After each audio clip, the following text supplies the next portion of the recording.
जारन बहू। कमला एक बहुत स्वार्थी महिला है। उसने पैसों के लिए एक ऐसे इंसान से शादी की जो पहले से शादीशुदा और एक बच्चे का पिता भी था। कमला के पति को मरे हुए एक अरसा बीत गया है। अब वो अपने सौतेले बेटे वैभव के साथ रहती है। वैभव के दिल में अपनी माँ को लेकर इतना डर है कि वो अपनी माँ के सामने एक शब्द नहीं बोल पाता। उसकी माँ जो कहती है उसको सर झुकाकर वही मानना पड़ता है। वैभव, तुमने अभी तक घर का काम क्यों नहीं किया? तुमसे कितनी बार कहा है कि सूरज निकलने से पहले तुम घर की साफ सफाई पूरी कर दिया करो। वैभव कुछ नहीं बोलता, चुपचाप सर झुकाए अपनी माँ की बात सुनता रहता है। तभी पास में खड़ा नौकर सुखराम कहता है, मालकिन, वैभव बाबा को रात से तेज बुखार है, इसलिए वो सुबह जल्दी उठ नहीं पाए। उनके बदले मैं घर की साफ सफाई कर देता हूँ। इसे कोई बुखार नहीं है। मैं इसे अच्छी तरह से जानती हूँ।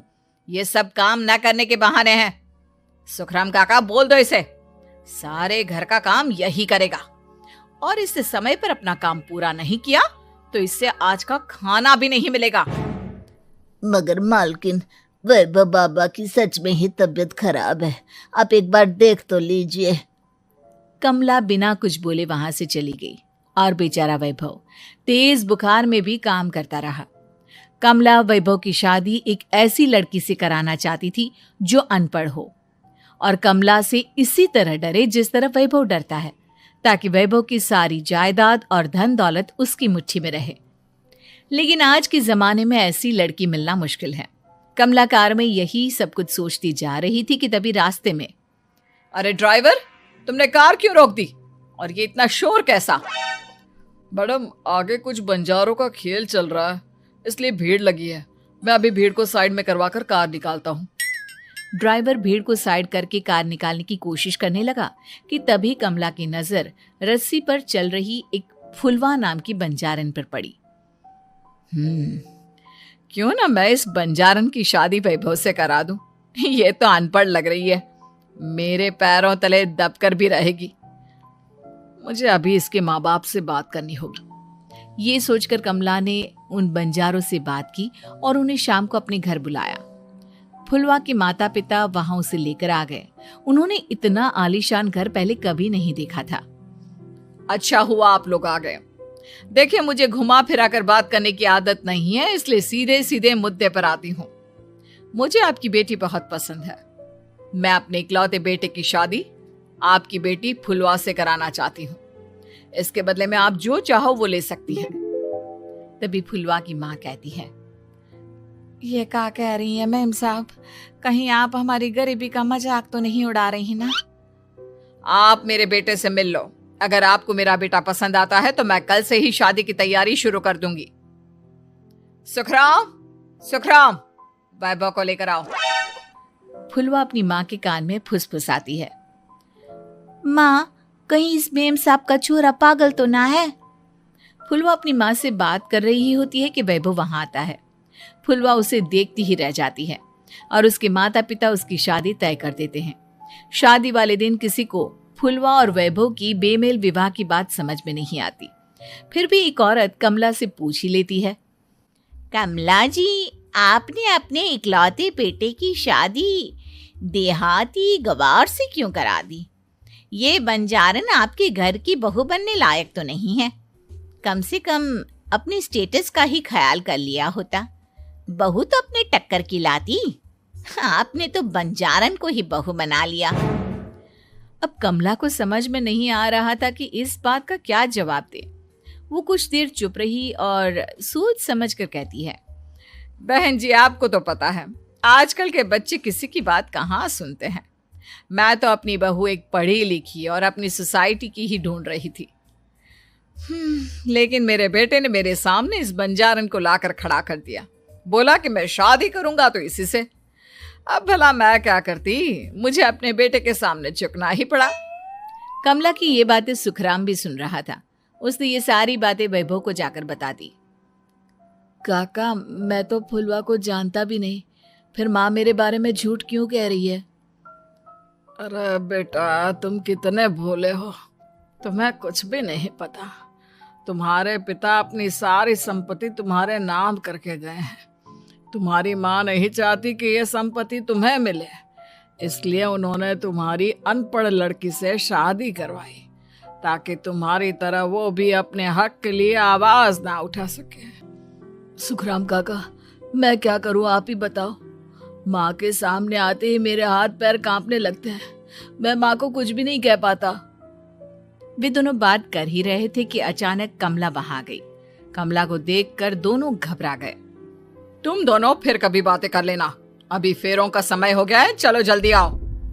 हे दोस्तों, गीगल बॉक्स को सपोर्ट करने के लिए आपका बहुत बहुत धन्यवाद। इस तरह फुलवा और वैभव की शादी हो गई। अगले दिन कमला ने फुलवा को बुलाया और उसे नसीहत देने लगी। देख बंजारन, तुझे मैंने अपनी बहू बना तो लिया है, लेकिन तुझे इस घर में आँख कान मुंह बंद करके रहना होगा। घर का काम कर और अपने पति से मतलब रख, समझी? कमला का ऐसा रवैया फुलवा को बिल्कुल समझ में नहीं आया। उसने वैभव से इस बारे में बात की। सुनिए ना, माँ जी ने जिस तरह मुझसे बात की मुझे अच्छा नहीं लगा।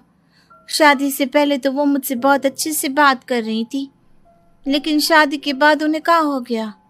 तुम ज्यादा मत सोचो, जैसा माँ कहती है वैसा ही करो। ये कहकर वैभव वहां से चला गया। अगले दिन वैभव को घर के नौकरों की तरह काम करता देख फुलवा को बहुत हैरानी हुई। फुलवा ने इस बारे में सुखराम काका से बात की तो सुखराम काका ने फुलवा को सारी बात बता दी। अब फुलवा को समझ में आ गया कि उसकी सास ने एक बंजारन को बहू क्यों बनाया। एक दिन वैभव घर का काम कर रहा था, तभी उससे कांच की प्लेट टूट गई। किसने गिराई ये कांच की प्लेट? वैभव को वहां खड़ा देख कमला ने छड़ी से उसे मारना शुरू कर दिया। उसके पैर में कांच चुभ गया और खून बहने लगा, लेकिन फिर भी कमला उसे मारे जा रही थी। ये देखकर फुलवा ने कमला के हाथ से छड़ी छीन ली और तोड़कर फेंक दी। बंजारन, तेरी इतनी हिम्मत, तूने मेरे हाथ से छड़ी छीनी? कमला फुलवा को थप्पड़ मारने ही वाली थी कि फुलवा उसका हाथ पकड़ लेती है। ओ सस माँ, मैंने मॉम की गुड़िया ना समझ लियो। बंजारन हो बंजारन, ईंट का जवाब पत्थर से देना जानती हूँ। आज के बाद मेरे या वैभव जी के ऊपर हाथ उठाने की सोचियो भी ना, समझी ससु माँ? ये कहकर फुलवा वैभव को लेकर वहां से चली गई। उसने वैभव के पैर पर पट्टी बांधी, उसके आंसू पोंछे। वैभव ने पहली बार किसी के दिल में अपने लिए इतना प्यार महसूस किया। अब फुलवा वैभव का हर काम में हाथ बटाती, उसका बहुत ख्याल रखती। इस तरह दोनों बहुत ज्यादा नजदीक आ गए। वहीं दूसरी ओर कमला सारी जायदाद अपने नाम करने की साजिश करने लगी। और एक दिन, वैभव, वैभव, जल्दी बाहर आओ। कमला की आवाज सुनकर वैभव और फुलवा अपने कमरे से बाहर आ गए। जी माँ, आपने बुलाया? ये ले, इन कागजों पर साइन कर दे। वैभव कागजों पर साइन करने ही वाला था कि फुलवा वैभव के हाथ से पेन छीनकर कहती है, ना वैभव जी, आप इस पर हस्ताक्षर नहीं करेंगे। आओ बंजारन, मैं तुझसे बात नहीं कर रही। ये बात मेरे और मेरे बेटे के बीच की है। चुपचाप पेन दे दे, नहीं तो तेरी खाल उधेड़ लूंगी। ससु माँ, बंजारन की खाल इतनी भी ढीली ना होवे कि कोई भी उधेड़ लेवे। जो यकीन ना आता हो तो देख ले उतार के। और हाँ, बंजारन जरूर हूँ पर अनपढ़ ना हूँ। मन्ने भी पता है कि किसी भी कागज पर साइन करने से पहले उसे अच्छी तरह पढ़ लेवे हैं। पेन देती है या नहीं? ये कहकर कमला फुलवा को मारने आई तो फुलवा ने कमला को धक्का दे दिया और वो नीचे गिर गई। कमला डरकर वहां से भाग गई। अब फुलवा ने वो कागज उठाए और वैभव के साथ सीधा वकील के पास चली गई।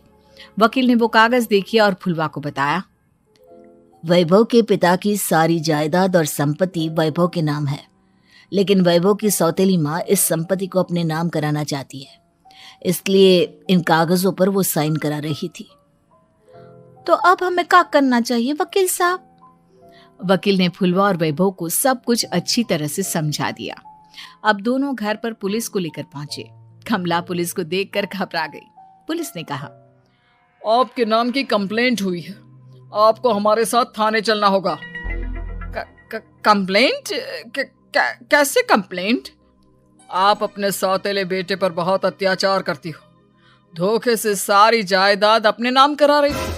अब नहीं इंस्पेक्टर साहब, जरूर ये मेरी बहू की कोई साजिश है, इसने गलत कंप्लेंट की है। मैडम, शिकायत आपकी बहू ने नहीं बल्कि आपके बेटे वैभव ने की है। कमला वैभव का नाम सुनकर दंग रह गई।